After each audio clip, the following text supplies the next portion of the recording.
दोस्तों आज हम बनाएंगे तिल की बर्फ़ी। बहुत कम सामान में बनेगा और ठंडी में आप ये ज़रूर बनाइए। घर पे बच्चों को, बड़ों को, सबको खिलाइए। टेस्ट बहुत ज़्यादा बढ़िया होता है और बहुत कम सामान में झटपट बन के तैयार हो जाता है। ये देखिए, मैं तोड़ के भी दिखा रही हूँ कितना बढ़िया सा ये तिल का बर्फ़ी बना हुआ है। तो इसको आप एक बार बनाएं और फिर महीनों तक स्टोर करके रखें, ख़राब नहीं होता है। तो देखिए, तिल की बर्फ़ी बनाने के लिए यहाँ पे मैं 2 कटोरी ले रही हूँ सफ़ेद वाली तिल। तो मैं कटोरी से सारी चीज़ें माप के ले रही हूँ। आप चाहे तो ये कप से भी माप सकते हैं, पर ध्यान रखना है कि हमें तिल माप के ही लेना है।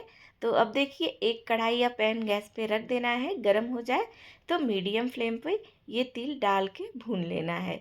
2 से 3 मिनट तक भूनेंगे जब, तो फिर ये तेल फूलने लगेगी, चटकने लगेगी, तभी तक हमें भूनना है। और ये डबल साइज़ की तिल हो जाती है फूल के। तो आँच का ध्यान रखना है, आँच तेज़ नहीं करना है, नहीं तो तुरंत ये तिल जलने लगती है। और कम आंच पे भूनेंगे तो बहुत अच्छे से तिल भुन जाएगी और इसमें से एक अच्छी सी खुशबू आने लगेगी और तिल की साइज़ भी बड़ी हो जाएगी।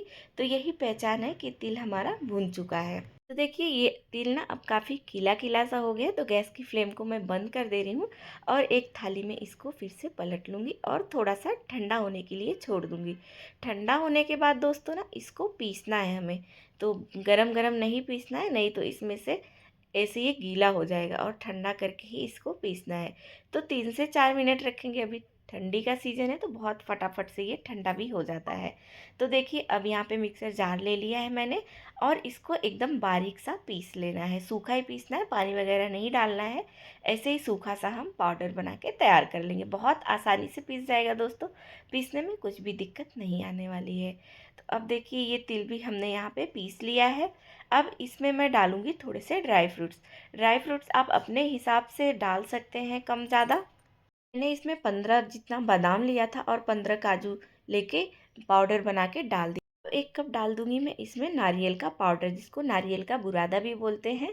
तो आप चाहें तो नारियल की जगह पे यहाँ पे भुनी हुई मूँगफली का पाउडर भी बना के डाल सकते हैं। अगर नारियल है तो डालिए, नहीं तो फिर घर पे सबके मूँगफली पड़ी ही होती है। तो फिर थोड़ा-सा उसको भून के पाउडर छिलका निकाल के पाउडर बना के 1 कटोरी जितना डाल देना है।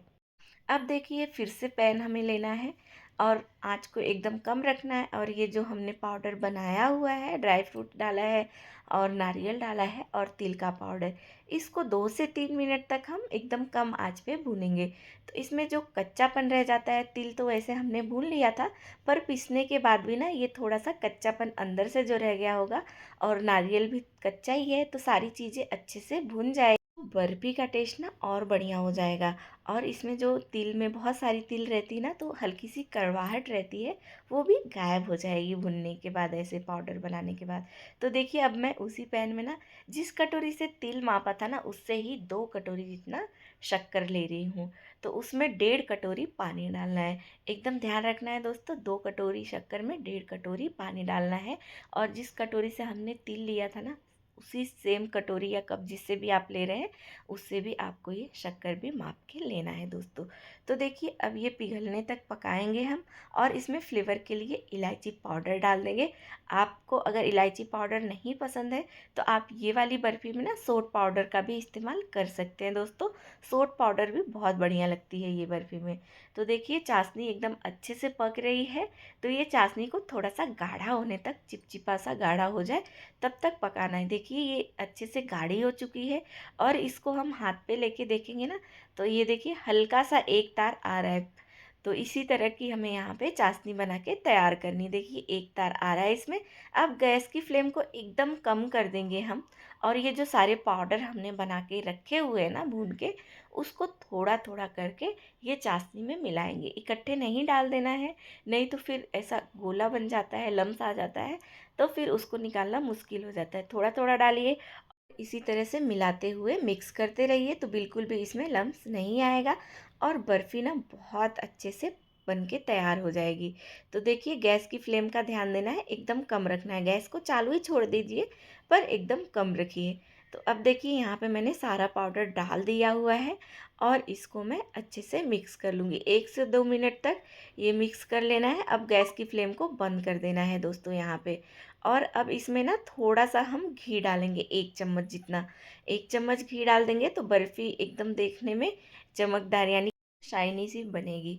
तो अब घी डाल के भी मिक्स कर लेना है। गैस की फ्लेम को मैंने दोस्तों यहाँ पे बंद कर दिया हुआ है।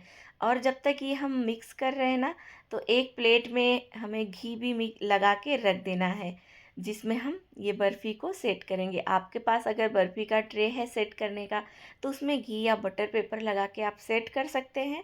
मैं यहाँ पे थाली में ही सेट करने वाली हूँ। तो थाली में देखिए थोड़ा सा अच्छे से घी लगा दे रही हूँ, ताकि ये जब हम ठंडा हो जाए बर्फ़ी की कटिंग करें ना, तो बर्फ़ी एकदम बढ़िया से निकल के बाहर आ जाए। तो देखिए घी लगा दिया है, बिना किसी बटर पेपर के ही हम बर्फ़ी को यहाँ पे सेट करने वाले हैं। तो अब गरम गरम जो बर्फ़ी का मिक्सचर बनाया है ना दोस्तों, उसको थाली में पलट लेंगे और चम्मच की सहायता से फैलाते हुए सेट करेंगे। तो देखिए बर्फ़ी का टेक्सचर जो रहता है इसी तरह का गीला होना चाहिए, एकदम ड्राई नहीं होना चाहिए। तो जैसे मैंने माप बताया था ना दोस्तों, उस तरीके से आप सारी चीज़ें लेंगे तो बहुत ही परफेक्ट तरीके से ये बर्फ़ी बन के तैयार होगी। तो देखिए दबा दबा के ये बर्फ़ी को अच्छे से सेट कर देना है। तो इसके ऊपर मैं थोड़े से कटे हुए बादाम डाल दे रही हूँ। तो आप चाहे तो कोई भी ड्राई फ्रूट डाल सकते हैं, पिस्ता भी डाल सकते हैं, काजू भी डाल सकते हैं, या फिर नारियल का बुरादा भी ऊपर से छिड़क सकते हैं, या फिर तिल भी इसके ऊपर भुना हुआ तिल भी लगा सकते हैं। तो देखिए हाथ से दबा के इसको अच्छे से सेट कर देना है, ताकि बादाम नीचे ना गिरे। और इसे आधे घंटे के लिए सेट होने के लिए छोड़ देंगे। और मैंने गरम था तभी देखिए ऐसे थोड़ा सा कटिंग कर दिया था, जिससे कि ठंडा होने पे भी कट हो जाता, पर मैं गरम गरम था तो पहले ही कट कर दी थी। ऐसे बर्फ़ी के डिज़ाइन में आप अपने मनपसंद से चौकोन या फिर डायमंड शेप में इसको बना सकते हैं। तो देखिए बहुत आसानी से कट जा रहा है, पर अभी थोड़ा सा ये गीला है, तो इसको ठंडा होने के लिए रख देंगे। 20 से 30 मिनट तक रखेंगे, बहुत अच्छे से ये बर्फ़ी सेट हो जाएगी दोस्तों। अभी गर्म है तो भी सेट हो चुकी है, पर निकालने पे ये टूट जाएगी। तो इसलिए इसको हमें थोड़ी देर तक ठंडा होने के लिए रख देना है। जब एकदम अच्छे से ठंडा हो जाएगा तो बर्फ़ी एकदम अच्छे से निकल के आएगी। तो देखिए आधे घंटे के बाद मैं आपको दिखाऊंगी दोस्तों। तो आधे घंटे के बाद मैं आपको दिखा रही हूँ। तो देखिए आधा ये जो खाली जगह लग रहा है ना, ये गर्म था तभी सभी ने थोड़ा थोड़ा टेस्ट करने के लिए निकाल दिया। तो उसको छोड़ दीजिए आप। देखिए मैं एक बर्फ़ी आपको निकाल के दिखा रही हूँ। तो कुछ इस तरह से तिल की बर्फ़ी बन के तैयार होगी। तो बर्फ़ी को हम चाकू की सहायता से निकाल लेंगे कट करके। तो दोस्तों इसको अगर आप ज़्यादा मात्रा में बना लेते हैं तो इसको महीनों तक भी स्टोर करके रखिए, ये ख़राब नहीं होता है और टेस्ट भी बिल्कुल चेंज नहीं होता है, खाने में बहुत ज़्यादा बढ़िया लगती है ये बर्फ़ी। इसको मैं तोड़ के दिखा रही हूँ, इसका टेक्सचर देखिए कितना परफेक्ट बर्फ़ी बन के तैयार हुआ है। तो इसी तरह से दोस्तों आप बर्फ़ी बना सकते हैं। मकर संक्रांति भी आ रही है, तो ये बर्फ़ी आप ज़रूर बनाइए। और ठंडी का मौसम है तो तिल की चीज़ें बहुत ज़्यादा मज़ेदार होती हैं खाने में, और हेल्थ के लिए भी बहुत ज़्यादा अच्छा होता है। मकर संक्रांति पे तो हमारे घरों में दोस्तों तिल की रेसिपी बहुत ज़्यादा बनती है, खाई जाती है। तो ये वाली रेसिपी भी आप अपने लिस्ट में ज़रूर शामिल कीजिए। और रेसिपी कैसी लगी कमेंट में ज़रूर बताइएगा। चैनल पे अगर नए होंगे तो चैनल को भी सब्सक्राइब कर लीजिएगा। आपसे फिर मिलूँगी एक नई रेसिपी के साथ। तब तक के लिए बाय बाय दोस्तों।